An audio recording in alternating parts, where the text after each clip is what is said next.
Welcome to the GCNTech show. Coming up this week, we have absolutely loads of brand new bikes. We've got some speedy boy wheels from Campagnolo, and some new aero bars for Filippo Ganna. And all those new bikes got us thinking. We're going to discuss if new bikes are getting a little bit boring and same old. Well, they're absolutely not.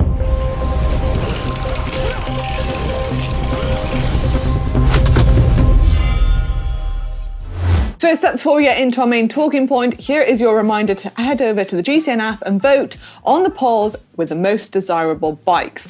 Now, there is nothing worse than someone who complains about the results without having voted. So head over and vote, because there's some very nice bikes. I'm very intrigued to see what bike is going to come out on top. I'm totally with you on that. Don't go not voting and then complaining that you didn't think that was the most desirable one.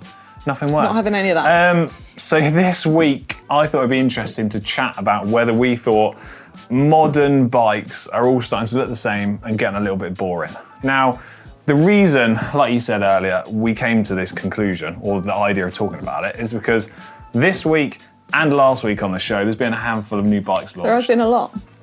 So, hear me out right, I think the reason we're seeing some bikes starting to look really similar and some people might say they're getting boring is because generally bikes are mass produced on a huge scale, so they've got to be easily, you can just make tons of numbers.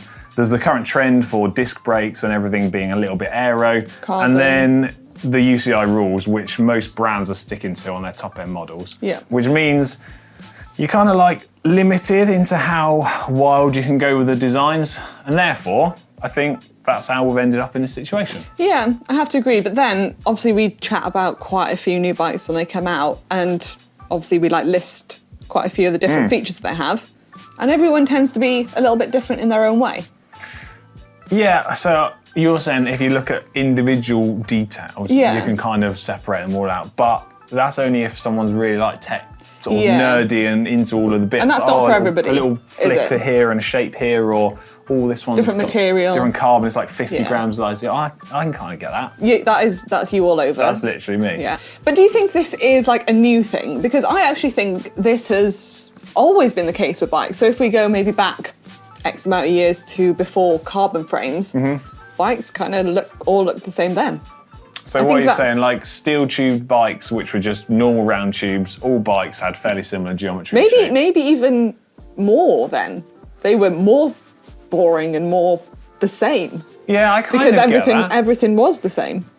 You didn't have these, like Pinarello have those fancy seat stays and stuff. Yeah, I can kind of get on board with that idea, and part of me agrees with where you're going with that. But if you look at take steel, titanium, aluminium for materials that are able to generally be handmade on a smaller scale, I feel like that is when you're starting to get more individual and personalisation on bikes. And then I feel like there's a lot more scope to differentiate between stuff. Yeah, I have to agree. And I guess now we have, in last week's show, we had 3 new Canyon e-bikes. Yeah, we've got some e-bikes this week, actually. And every single one of those e-bikes they look totally different in every single way. So what's your gut thought on it? I don't think bikes are boring. All right, and you think they're different Imagine I sat here and said on the GCNTech show, bikes are boring. Yeah, no, I genuinely don't think they are. And because I feel like on the show, we take a deep dive into every single bike, and every single bike, no bike is the same. Yeah, every single one is different. I genuinely don't think bikes are boring, but I can see where people are coming at with their arguments saying some of them are really similar. But I feel like if I was to be really truthful about it, I kind of want bikes to be different. I want designs to be pushed to the limits a little bit, but I don't want it to go too far that we lose a bit of tradition and a bit of structure to the design. Don't go too alien. Yeah, and I feel like that's a difficult thing to want, because I want it to progress, but I want it to remain similar. I don't really know what I want, to be honest. Yeah, you don't, do you? But I think touching on what you said earlier with the handmade bikes, I feel like Will's your oyster with those kind of bikes. Yeah, you can literally do what you like. Yeah, you don't have to stick to the UCI rules, or especially if you're not racing, so... let's face it, 99% of people don't even do a UCI race, so technically you can have whatever bike you like. Yeah, you could... It just so happens that all the big brands they're top spec bikes. They're all geared towards racing, and therefore they stick to UCI rules. And I guess a lot of people want to buy a bike that Chris Froome raced the Tour de France on, or which is kind of cool. Yeah, definitely. So we've both said that we don't think bikes are boring. So we want to hear your thoughts on this. Let us know in the comments section down below. Don't hold back. Go to town on it. Share your honest thoughts. If you think bikes are boring, write it down in the comments, and then, we'll pick some out next week, shall we? Yeah. Right, glad we cleared that up. It's on to hot tech now. We've got loads of new bikes, which, to can't be wait. fair, are actually all very different, and I definitely don't think are boring. Let's get into it. Right, first up in hot tech this week, Pinarello have launched a range of 3 new e-bikes. 3 new e-bikes sounds quite simple, but there's quite a lot to them. But Alex, thankfully, has been doing his homework, so yeah, hit I've us. done my research. Yeah, like you say, 3 bikes sounds kind of simple, but so it actually gets complicated when you start to dive into it, which I have, thankfully. It's the Nitro range, right, which is Pinarello's e-bike platform. So you have the Nitro Road, which is the e-road bike version, the Nitro Gravel, which is the e-gravel version, and then you have the Nitro All-Road, which is an all-road version. It's a flat bar bike with mudguards and lights, and it's using the same frame set as the Nitro Gravel. Now within those different ranges, those 3 different types of bikes, you also have 3 different options in terms of like build spec. Okay. So you have an E9, an E7, and an E5. Yeah, stick with me here. The E9 and the E7 are using the same grade of carbon fibre that they're made from, which is T900, I believe, from Torre, which is the carbon manufacturer that Pinarello work with. So therefore, the E9 and the E7 frames weigh exactly the same. The E5 frame is made from T700 carbon fibre. So a sort of, I don't really want to say a lesser grade, but a different type of carbon fibre, which has different characteristics and associated costs with it. Also, the E number dictates the level of build that you're going to get. So in the Nitro Road, an E9, you're going to get Shimano Dura-Ace, an E7, you're going to get Shimano Ultegra, and an E5, you're going to get Shimano 105. Okay? Set other people. Yeah. Now move across to the Nitro Gravel, and you're going to get SRAM group sets with a 1x chainring. So the E9, you're going to get SRAM Red. The E7, you're going to get SRAM Force, and the E5, you're going to get SRAM Rival. It changes yet again when we go to the I'm Nitro impressed All you've Road. remembered all this. I actually did read it a lot of times yesterday. Did you read it for bed? Bedtime story? Yeah, bedtime reading. The Nitro All Road, you've only got one option in that, and that's the E5. Okay. And the E5 All Road is effectively the same frame set as the Nitro Gravel. And the Gravel frame set and the Road frame set, whilst they look fairly similar, there is a difference between the geometries and the tyre clearance and the fork that's on them. Do you need a bit of a break after that? I feel like I did quite well doing You did that. really well there. I'm Yeah. very impressed. But I've got a few more details that I'm going to reel off here. So the Road bike has the same seat post as the Dogma F, but the Gravel and the All Road have a round seat post, so you can add a drop seat post if you wanted. Yeah. They all have the TQ HPR50 motor. That is a crank-based motor. Yeah. And it has a 300 watt peak power and 360 watt hour battery life, and up to 100 kilometre range, or 140 if you had a extender. Yeah, now something actually quite cool about the TQ motor is there's an app. Which again, I was reading about, and it means you can customise. Isn't it mad that your bike now has an app? Yeah. Yeah, it is kind of weird actually. Yeah. So, TQ are the manufacturer of the crank-based motor, and that means that Pinarello have worked with them, and they're saying that the bike is designed to feel natural to ride, like not as if you're just jumping on a bike with a whacking great big motor and you've got no input from the rider. So it's meant to feel natural, but then by using the app, you can also tweak how that power is delivered as you're riding along. So say you want it a bit more gradual, you want to have a bit of a boost when you start pedaling, or make it really linear power delivery. That's nice, I like that, yeah. Because you do kind of sometimes jump on different e-bikes and you do get that, yeah. Oh, we're off. Yeah, you've got the option to dial that sort of out, nice, I guess. I like it. 6 different sizes. Oh. Yeah, it's gone. Oh, another little fact. Pinarello say that the Nitro Road is the lightest mid-drive e-bike available at 11.4 kilograms. Yeah, okay, fair play. Big claim. Couple other bits I've just remembered. Obviously the geometries are different between the road version and the gravel version. You've got different tyre clearance. The road one's clearance for 32mm tyres, the gravel up to 50mm. Nice. And there's a different rake on the fork, just to help with the handling and geometry. I think we've covered everything there. 4 colours on the road, 4 colours on the gravel, 1 colour on the all-road. I'm all out of Now we're done? Yeah. Next up, we have those Speedy Boy Campagnolo wheels. I'm going to go memorise some more stuff. Take a look at how cool they look. Yeah, so these are the Campagnolo Hyperon wheels, which we are going to do a deep dive into and do a whole video on, where Andrew Feather is put to the test once again, where we send him out and see how many KOMs he can steal from Si and Ollie. Seems kind of unfair. Why? Or whatever, because Andrew's amazing, isn't he? Yeah, he is. But then it's just life, isn't it? Yeah. So I'm looking forward to seeing how many you can get. So make sure to tune in for that video. But these wheels aren't just made for going uphill, are they, Alex? No, that's right. Campagnolo are specifically saying they feel they have created the ultimate all-round performance wheel, which is quite a bold claim, I must say. Why do they? Why well, is it's designed it to go uphill, downhill, left, right, up, down, over the bumps. Basically, it's designed for all of the terrains, and they're saying it's really gonna, well, as I said, give you all-round maximal performance, which is kind of cool, I think. Now, there is a lot of technology going into this wheel set, which has already been used in some of Campagnolo's existing range. So some of it is transferred across. So you've got the Levante gravel wheels, which are using some of it, and the Bora Ultra WTO. First two things I want to mention are Hulk and Sea-Lux, which might sound confusing to a lot of people. Hulk, not a green fictional character. That's what I'm thinking of right now. No. So Hulk is Campagnolo's, is it an acronym? Where's the letters? Yeah, Nick's nodding. Yeah, Thanks. I think so. Cheers, Nick, you got my back. It stands for Handmade Ultra Light Carbon. So it's the layup process that Campagnolo are using. Sea-Lux stands for Campagnolo Luxury Finish, and this means that traditionally carbon fibre parts are lacquered with a clear coat to give them a smooth finish. But Campagnolo say that their manufacturing process leaves such a smooth, almost near perfect finish on the wheels that they're not having to lacquer them. So it means that there's less sort of process involved. It means they're lighter weight and they've already got a really cool finish on them. That's what everyone wants. Yeah, which is kind of cool. There's also Next Three Ways Free Hub. Again, this is a patented bit of Campagtech, which means you've got one free hub body. You can use 11, 12, 13 speed cassettes from different brands on, and the smallest sprocket can go as low as a 9, which is like one of those teeny tiny SRAM ones. Nice, I like it, yeah. Any other tech?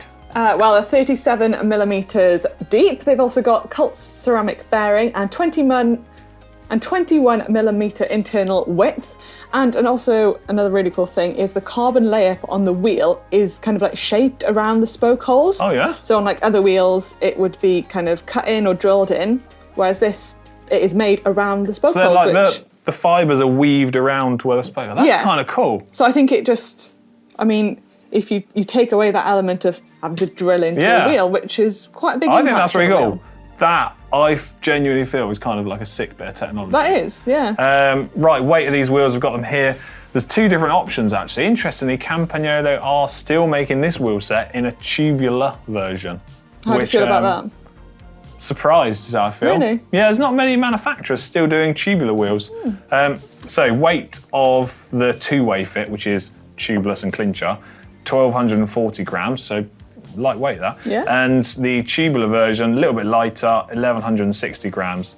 And well, as we said, we've got a video coming out soon where we'll have a deep dive into the wheels and we'll see Andrew Feather ripping up some climbs. Can't wait. Speedy. The latest SRAM Force group set is now available on 3 of the Orbea models. And interesting fact, if you are waiting for a new Orbea, you will automatically get upgraded to the new group set if you're on the 2023 model. So yeah, that's kind of cool, isn't yeah. it? You haven't got to worry about going, oh, they're going to get old SRAM Force. Yeah. New stuff, auto upgrade. Nice. So the bikes that it's going to be available on are the Orbea Orca, 2 different versions of that, the M21E Limited and the M21E Team. Both of those are coming with the power meter version of the crank. And on the Orca Aero, it's the M21E Limited. I don't think that one comes with a power meter crank though. Very nice. Kind of interesting though, yeah? Yeah. Some mega sick paint jobs. I know, that is a bit me. And then new bike from Canyon as well. So Canyon have launched the Grizzle, I think it's called a Throwback. Yeah, the SL7 Grizzle Throwback, like that. The CF SL7 Throwback. So it's like a 90s inspired theme. You've got a paint job going on, which is absolutely out of this world, I've got to say. Look at the colour of that nice. thing. That is. It's kind of cool, isn't it? I actually really like the white rims as well. Why? Silver. The silver? Yeah, the silver. But it's hard to see from there. They look kind of white. So yeah, really, I mean, when gravel bikes were kind of launched, there's always this thing, right, of people going, oh, gravel bike's just a mountain bike from the 90s. So Canyon went, in your face, we're going to make a gravel bike inspired by a 90s mountain bike. So it's got that like shiny brushed aluminium wheel set, a funky paint job, and there's a pink anodized bit on the faceplate on the stem. It's just like very bling out there. It is. I like that about bikes. I would really like one of these bikes. Would you like one? I'd like one. Do you want to know the disappointing thing? Can't have one. Only 250 of them are going to be available. Really? Yeah, we were kind of mind-blowing. We're not getting one, are we? Yeah, Canyon aren't going to give us one of those. I mean, in fairness, if you got 250, you want to sell them all, don't you? Yeah, true. Yeah. But I kind of like that. So very nice, very cool. Yeah, I like that. And then finally, in hot tech, we have Filippo Ganna's handlebars to talk about. So I spotted this on stage 1 of Tirreno Adriatico, individual time trial. Now, I don't know if you've seen these handlebars yet, but they're really shaped all the way down to his arms. But instead of having like the traditional upright posts like time trial bars have, they continue like shaping backwards to the stem, which means his position is really far forwards. But they also have this weird kink where they curve out to the side, which makes them look really, really weird. But I have a theory here that I think this might be some clever like aero trickery. Is it like a bit Superman-y? Yeah, it's kind of Superman-y, which people are saying feels like it's really pushing the boundaries of the limits of the UCI rules. Yeah, you have to. But I reckon that the way that it's shaped towards the bit where it interfaces with a handlebar, I reckon that's trying to direct the airflow around the rider's legs. Could be. Because when you see it from front on, I just think that's what's happening. Yeah, I've no sort of nothing to back that up whatsoever. No. I mean, but when the UCI have all these rules, yeah, you have to find a little way around them. If you want to see the time trial I'm talking about, it's available on GCN Plus. Oh yeah. So if you haven't got your subscription sorted, get that done. Because also there's some absolutely cracking races coming. There up. is so many to choose from. What's on this weekend? Mount San Remo. How can you not know that? Jesus. We'll let you. We'll let you off that one. We'll let you I should know. All right. Cut that. Well, we've got loads of mega races coming up on GCN Plus. Actually, you know what's coming this weekend? Landstrom. Oh, you're good. Oh, good memory.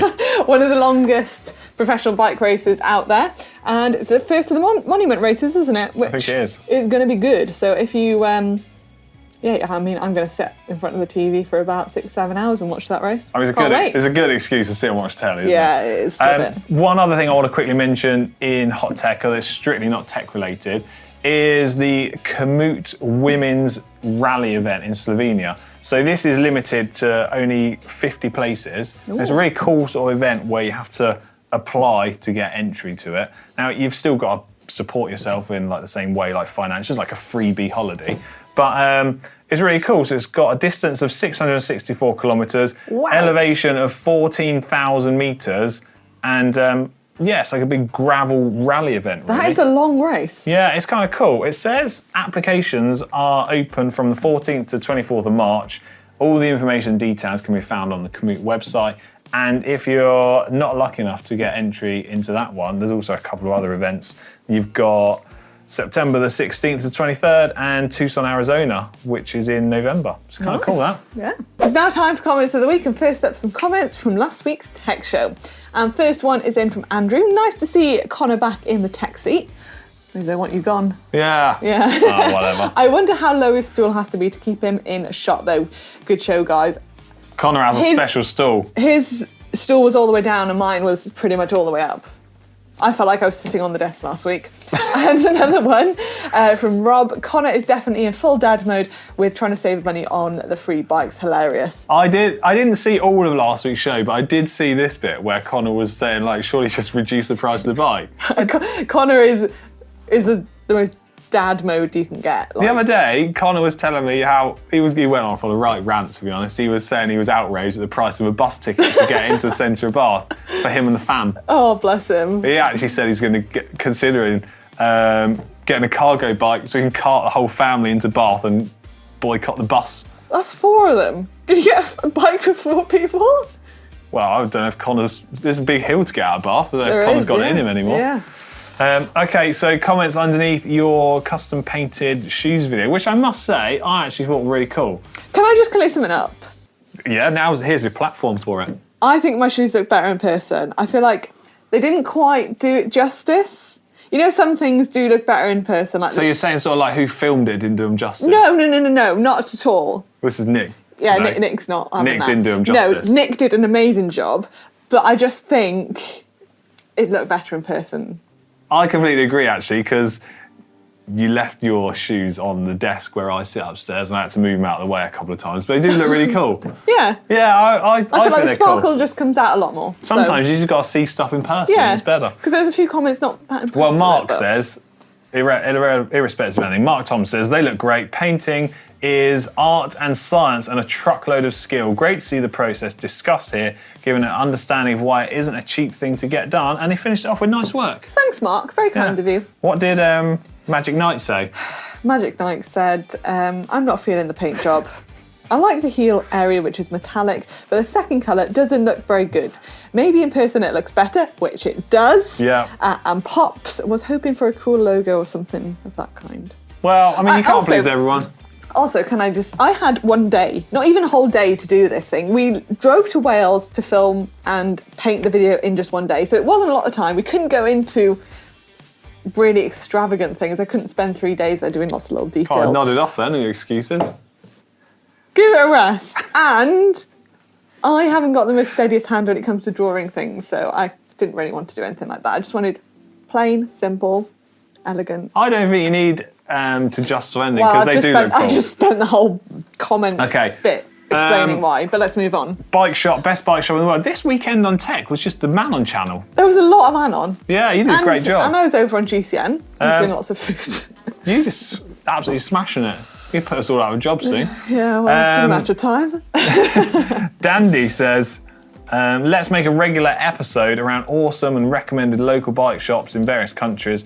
I think a small, crowded bike shop might hide a hidden gem. It's not all about what they sell, but also the mechanic is a super important part of a proper local bike shop. I couldn't have said it better myself. Yeah, I totally agree. But I love, there are so many different kinds of bike shops. You can get, obviously the one I visited in UAE, it's a fairly, like everything out there, it's very new, it's very, like minimalist kind of thing, but just on a big scale. Yeah, it's lovely. And then you can also get, bike shops in here, which are totally different. They're usually in quite small spaces, loads of the mechanics at the back working on bikes, not got much room, whereas there they had loads of room. So I just love the variety of different bike shops that you can find. I always support my local bike shop, Pronto Bikes, big up.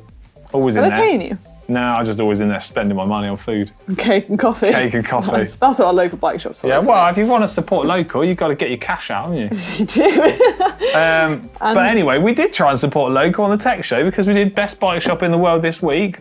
We had it running for ages, and then gradually it frazzled out slightly. Yeah, it did. But the bike shop I visited in UAE, Wolfies, was actually on the Best Bike Shop thing that we did on the app. Okay. So, yeah. Last comment from this week is from Andrew. You go on. That looks more like one of Ollie's chemistry experiments rather than a cup of coffee. Was it a fancy cup that you had It was quite in the fancy, bike shop? yeah. Oh. Yeah, I mean, it was, as far as coffee goes, it was very nice, and I had a little dessert. It was they were all very. Did you have a restaurant or a bike shop? It literally could have been a restaurant. They were very into health, so everything there was really healthy. It wasn't really sugary cakes. It was healthy fruit and yogurt and really nice bits. No, I'm into my sugary cakes. Okay, more comments next week. It's now time for the bike vault. I don't know where the bell is.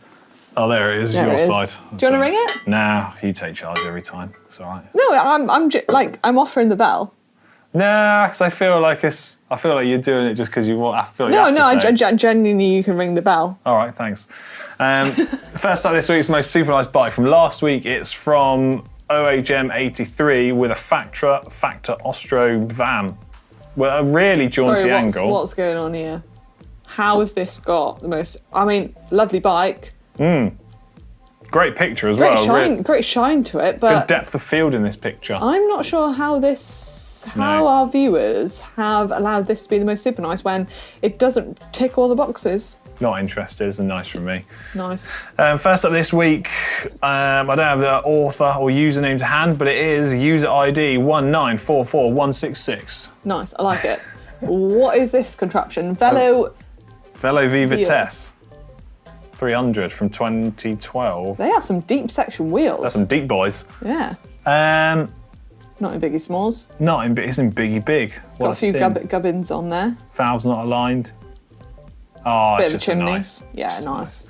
Next up is Jack Sisko with a giant fast road advanced. Nice. It's on the drive side, but it's a cool looking bike. It is very cool, but yeah, we're not in. Super practical bike, and I tell you what, I like that because we don't often get practical bikes in the bike vault. I really like the shape of this bike. It looks quite fast and futuristic. Yeah, I like Just it. the bit on by the seat post. Chris Freeman would like it. It's got a quad lock mount on the top. It's a nice for me, unfortunately. Nice. Yeah. Next in, who we got? Bike Shark with Scott. Oh, it's a foil. Is it a foil? Yeah, it's got foil. This is fair play for adding yourself into the bike vault picture. I like it. Rate it. Do you reckon he's tensing his thigh or not? He's got a good set of legs on it and very, very muscly. Wow! God. But it looks I'll like. be hot under the collar here now. Have we just won a bike race? Are they some medals in his hand? I think he must have just won a race. But won a race. But unfortunately, it's not in Biggie Smalls. No. The bottles don't match. The white handlebar tape could do with a clean. But otherwise, it looks like a cool kind of bike, but I think it's just a nice. Yeah, nice from me. Okay, next We one. haven't rung the bell yet. You probably knew, that's why you offered me to ring the bell. No, I didn't know actually. I don't even know how you would say this username. Stellilinsen? Really sorry. No, Steel Hilsen. Steel Hilsen. Yeah, I mean, it'll probably be really obvious when it's on screen. Yeah, I People think know. we're morons. Oh, a GT. I used to love GT bikes with their like triple triangle design. I really like this. Yeah, I'm into this. It's not in Biggie Smalls, but because I really like it, I'm going to overlook that. And it's Valves aren't aligned. Kind of a shadow stand, but not a shadow stand. What is that? A bottle? Is it a bottle? Or is it a really scratched up shadow stand? Who knows? Lovely view as well. Benefit of doubt, maybe it's a shadow Ring that stand. bell. Love that. I want one of these bikes. Next up, classic record. Diamondback Podium Sport. Oh, I like this. nice. Shame the tyres don't match. The wheels are orientated in 180 opposite directions. Nice. Yeah, I Nice want for me. to Superniced that. Yeah. Because I like that it's not just like an uber expensive bike. That was the last one this week. It was, yeah. Wow, absolutely blasted through that. Only one ring of the bell. Yeah, no wonder you said I could do it. Put that away for another week. I've enjoyed this week's tech show. It's been mega having you back, but it's been good for me to be back. Yeah, it's good for were you last to week. be back. And yeah, really enjoyed talking about a lot of new bikes. I feel like this show's gone on for ages this week. It has. It's a long one. Right, and on that note, we're out of here. See ya. See you in the next one. It's a long one.